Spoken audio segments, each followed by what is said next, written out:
Come in, Ray. This is Jack Burton in the Pork Chop Express, and I'm talking to whoever's listening.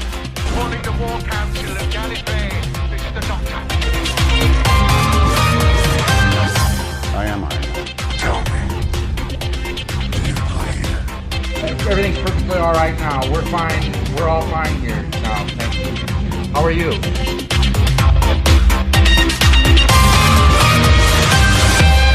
Hello and welcome to another episode of the Following the Nerd Show. I'm snuffly and half dead, Mark. Yep, I'm pretty much the same, Saxon. I'm just going to cough into the mic for the next hour and a half. Dan. Great. Dan. What happened to you? I don't know. You sound like you've got pneumonia, you've got a chest infection. It was brutal. I got up yesterday morning, went to the gym, got the car washed, got a load of stuff done. By lunchtime started feeling really crap, and last night couldn't sleep. But doesn't this show your dedication to this here I am. form of audio entertainment? Yes, it does. That you're here. That's it.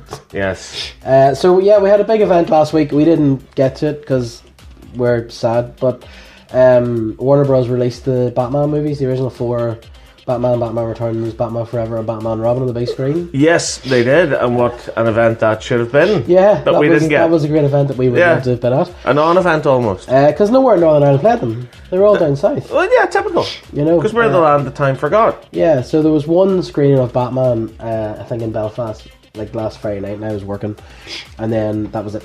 Oh, it's amazing that we didn't get the chance to go see it because it was so well promoted. I know, brutal. But it's really nice to know that there's still a lot of love out there for the Michael Keaton movies and Val Kilmer, George Clooney. And the rest.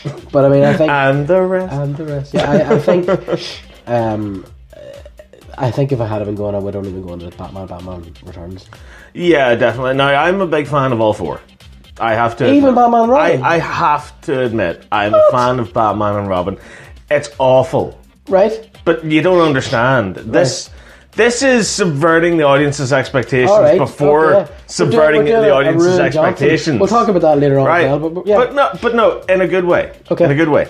Because, so, yeah, sure, Batman Forever, it has its good moments, but it's... Yeah, Forever's not bad. Yeah, it's widely regarded as not great, and it's kind of unfairly lumped in with the atrocity that is Batman and Robin. Yeah.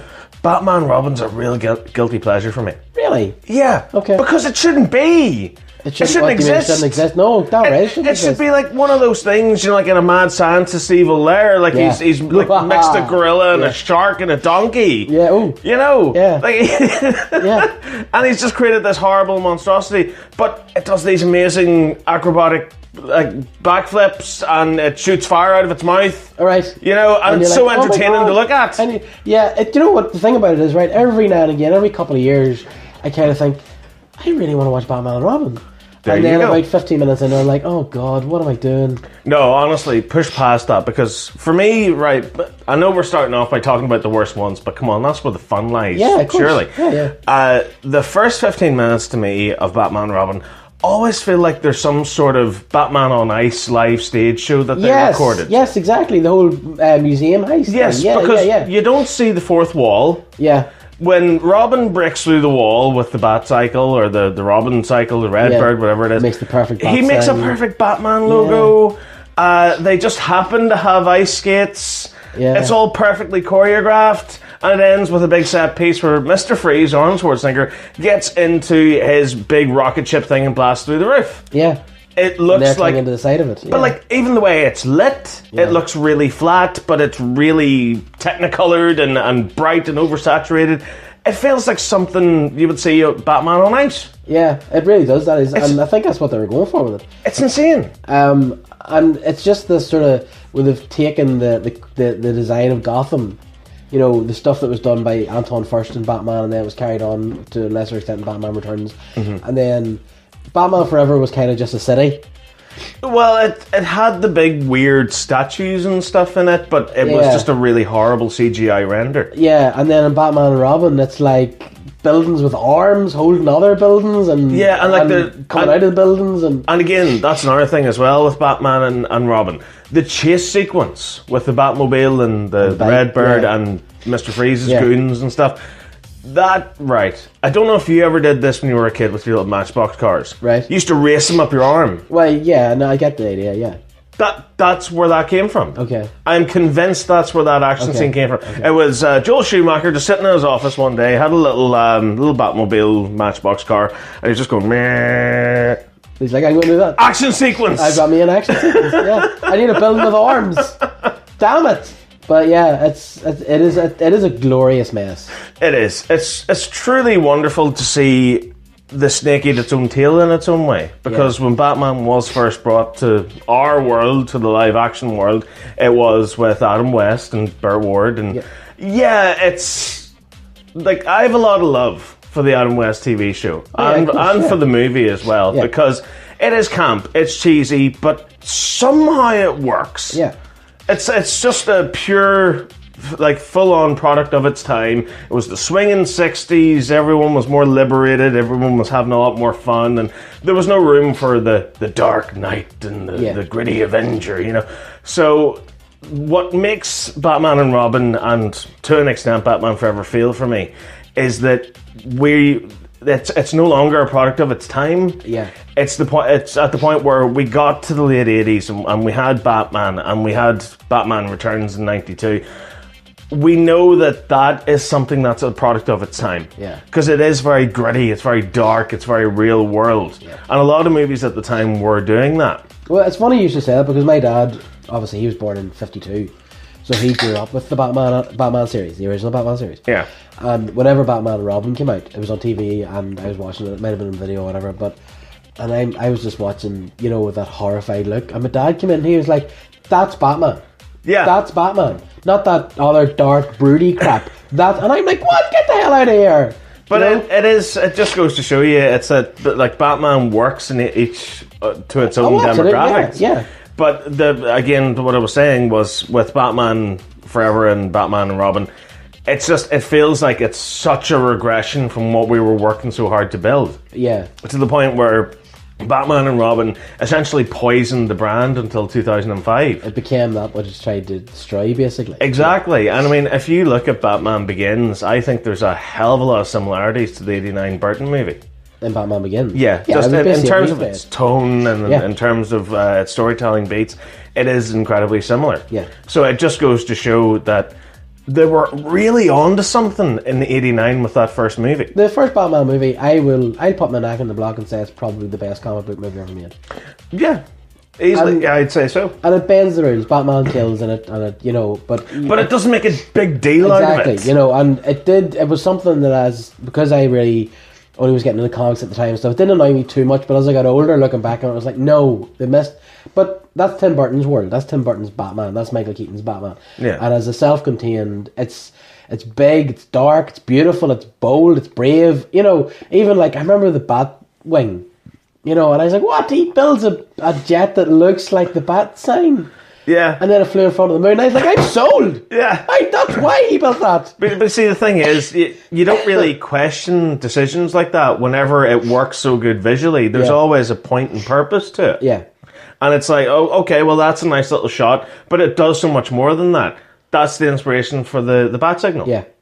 It's perfect. It is. It's really, really good. The first Batman movie is beautiful. I like the second one. I do like Batman Returns, but I still think Batman 89 is the one. Like, no, it is. It's a much more cleaner cut movie. And it's a much more Batman movie. Batman Returns is essentially a Tim Burton movie with Batman in it. That's exactly right. Whenever he wants to be in it. But like, I remember, because I know you're a lot younger than me. I think 10 years or so on you. But whenever Batman came out in 89, I was 12, 13. I'd just started secondary school. And, you know, I was a fan of Star Wars. I'd been a fan of Ghostbusters. I came back to all those things. But Batman was the first movie where I realised how important production design was, where I realised what direction was, where I realised what costume design was, and where tone, I realised Danny Elfman's score, still to this day, is probably my favourite movie score of all time. And that was the movie where I realised that a movie, that it was the sum of its parts, do you know what I mean? You know, before that I'd watched movies and it was a movie. But with Batman, I was like, oh my god, Anton Furst's design is beautiful, and the Batsuit's incredible, Michael Keaton's performance, the music, oh my god, the score. And it was the first time I ever noticed all those elements. It was a cinematic experience. It was a cinematic experience. And that Batman was the movie that made me a movie fan. You know, so to me, it's still probably to this day, it's the movie I've watched more than any other movie. Yeah, you can pretty much rattle off every single line. It's so good, like. Yeah. You know? No, for me, it was obviously a little bit later down the line. I remember the Channel 5 premiere Yeah. of Batman. So that's the first time that I saw it. And I remember the trailers had Jack Nicholson all over them. Yeah. Because I think 5 were doing some sort of Jack Nicholson weekend or something like that. What's the one, like Hoffa? Yeah. The Jack Nicholson movie. I remember they were playing it. And I wasn't really interested in that. And then the trailer came on for Batman. And it just blew me away because it was the scene, after he kills the other mob boss. And he's sitting in the chair. He's like, I'm glad you're dead. No. He goes like, winged freak. Oh, yes. Jack Ray kills Grissom. Yeah, and then the trailer literally ended with Batman, Saturday at 9 on Channel 5. Oop. Yeah. Oop. Oop. Oop. Yeah. I know. And that's the thing as well. Nicholson was having so much fun in that movie. Oh, he didn't care at He all. was having so much fun. And I remember he was so not the Joker. You know, like Nicholson's like 5 foot tall and he's quite overweight and, you know, at the time he was a really good looking dude and everything. But he wasn't the Joker. But damn it, once he stepped on that screen, he was the Joker. Yeah. He's, I've heard it described so many times now, he's Uncle Joker. He's Uncle Joker, yeah. He's basically, you know, that mad uncle that you never wanted your parents to bring you to as a kid. It's wonderful, like, it's just wonderful, you know, and I always remember that scene on the City Hall steps as well, where, you know, the Joker kills, yes. with the feather, and, you know, where Bruce Wayne, Michael Keaton just turns around, and the bullet goes right through his jacket, and he doesn't flinch, because he's so focused. Yeah. That's Jack Napier. Yeah, he can't believe he's seeing this guy walking around. I like the bit then later on where Alfred takes his coat off and he puts his finger through the hole and he's like, I'm glad you're home. You know, it's just wee things like that are just so good. Everything about Batman's just perfect. Yeah. You know, and the Batmobile. Oh. Let's talk about the Batmobile. I'm just going to say it, sex on radio. Such a perverse, Beautiful. such a wonderful, otherworldly design of a vehicle. Do you know whenever they initially built the chassis for that, they were looking at it going, this is gorgeous, this is beautiful. How did they get in? Yeah. They hadn't even built doors for it. Yeah. And that's where the whole cockpit design came from. But no, it's perfect. It makes sense because Batman just glides into the, you know, it makes sense, you know? Yeah, it makes sense. And that's basically where the whole cockpit idea for the Batmobile came from. And it still exists today. Yeah. Anytime you see a Batmobile, it's got a cockpit. And to the point as well where the Batmobile they use in the animated series, that's it. It is, they squared it off a wee bit. Yeah, they had to square it off because they couldn't really do the curves of it in animation over a long period of time. And it fitted into that Art Deco feel a lot as well. It did, yeah. There's something really weird about that car where it works perfectly as a squared off design, but it works perfectly as this big, lurid, perverse design as well. Like, it's just, I think they pretty much nailed it with it. And I always remember the video, there's an image came out from Batman whenever they were making Batman in '89, because I had like the making of and all these different books. But it was Tim Burton standing on the roof of the Batmobile. Yeah. That car was like 9 foot wide. Yeah. It was completely impractical. Nothing about that car makes sense, but it's beautiful. To the point where it has to use its grapple hooks to do a sharp corner. Yeah, and that was one of I love that as well. But that was one of the things that I actually didn't like about Batman Begins was how, you know, the Batmobile, it had a purpose, it was built for purpose. But I was like, no, I want the Batmobile just to be this big intrusive monster. Yeah, see, that's the thing. There was a lot of rumours going around at the time whenever Batman Begins was first coming out. And I remember there was a guy that went to see it on the night it came out, and I didn't get a chance to see it.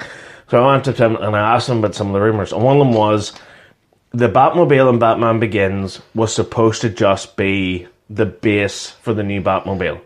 Right. It's like, okay, you've got that, that's your army, whatever, your tank thing, and then it gets completely smashed up, and at the end, there's the Batcave completely built, there's the little rotating podium, and up comes the new Batmobile. Yeah. And it's got little aspects of the tank sort of car that we've seen throughout the movie, but it looks similar to how it did in 1989. Yeah. And the guy turned around to me and went, "You mental? That car's class." Yeah. No, they didn't do that. I know, because I remember that was something I always felt I was denied a wee bit as well, was at the end of Batman Begins, when they're talking about, you know, when Wayne Manor burns down, and, you know, Alfred, Michael Caine says to him, you know, improving the foundations. You know, perhaps, and I remember thinking, oh my god, we get the Batcave! Yeah. And then they never give us the Batcave. They give us a warehouse. And then in Dark Knight Rises, it's not even a proper Batcave. like